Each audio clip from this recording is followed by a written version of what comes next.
Dans cette vidéo, nous allons voir la fonction de lecture. Alors le constat c'est quoi? Le constat est que lorsque nous déclarons une variable, nous affectons une valeur à cette variable. Et la valeur ici, elle est statique.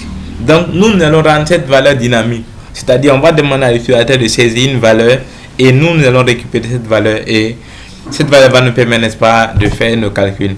Alors pour ce faire, c'est très simple.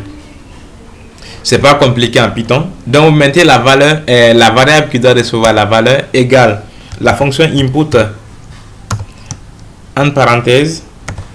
Vous mettez par exemple un message comme en algo, on va dire afficher de nom 1 lit et puis on met le nombre 1. Donc c'est les mêmes choses. Je vais dire par exemple donner le nombre 1.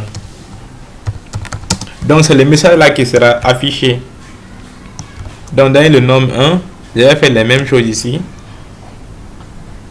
Input donner le nombre 2. Ok, voilà, donc j'enregistre.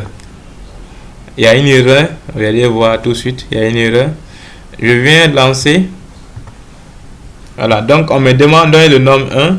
Attention, ici je vais mettre d'espace ou bien je mets 2 points espace, 2 points espace pour que mon message soit joli un peu.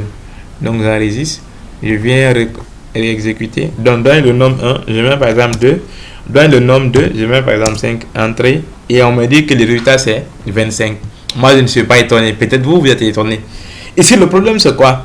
La fonction input retourne une chaîne de caractères. Donc c'est ça, par défaut la fonction input retourne toujours une chaîne de caractères.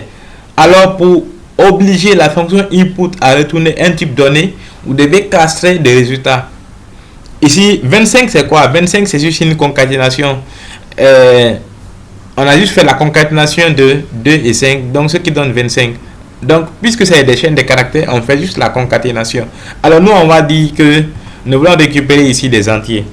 Alors pour ce faire, nous allons voir les types un peu devant, les types de données. Je mets int en parenthèse, je mets tout en parenthèse.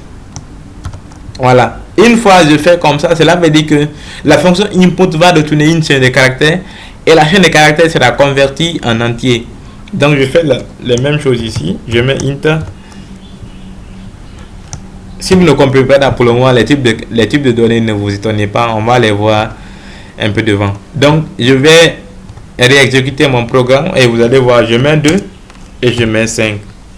C'est parti, la réponse est 7. Donc voici un peu. Si vous voulez, par exemple, c'est fini pour cette vidéo, hein. C'est tout ce que j'avais à dire. Donc merci, on se reprend pour une nouvelle vidéo.